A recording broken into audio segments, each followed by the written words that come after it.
Have you ever found yourself staring at the ceiling at 2 in the morning, tossing and turning, unable to fall asleep? Well, you're not alone. Insomnia is a common experience for many people. In a nutshell, insomnia is a sleep disorder characterized by chronic difficulty falling asleep and/or staying asleep.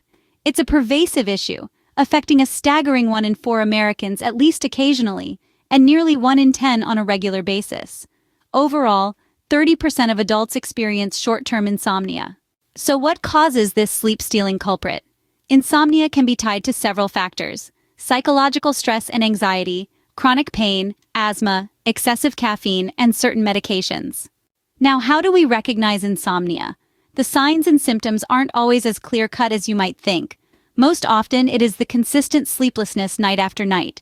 But there are other indicators too: waking up too early and not being able to fall back asleep, daytime fatigue, difficulty focusing on typical tasks, and mood disturbances.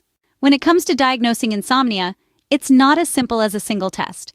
Doctors often rely on a combination of sleep history, medical history, and sometimes sleep studies and/or tests to make an accurate diagnosis. For example, a polysomnogram has electrodes that monitor brain waves, heart rate, leg movements, and breathing during sleep. Treatment for insomnia is as varied as its causes. Cognitive behavioral therapy for insomnia, also known as CBTI, has proven effective in many cases. Up to 80% of patients experience less time to fall asleep, more time sleeping, and waking up less during sleep. CBTI is a specific step-by-step method to address worries that have been keeping you awake. Medications can also be prescribed, but they're usually considered a last resort due to potential side effects.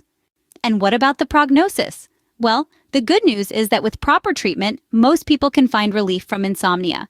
However, it's important to remember that overcoming insomnia often requires changes in behavior and mindset, which can take time and patience. If not addressed, insomnia has been linked to lower job performance, slower reaction times, depression, anxiety, substance abuse, and increased risk of high blood pressure and heart disease. In summary, insomnia is a common but complex sleep disorder with a variety of causes. Diagnosis requires a thorough evaluation, and treatment often involves a combination of lifestyle changes and therapy. The prognosis is generally positive, but it does require patience. Insomnia might be a thief in the night, stealing your precious sleep, but with knowledge and the right strategies, you can reclaim your nights and wake up refreshed, ready to face the day. Remember, you're not alone in this fight, and help is available.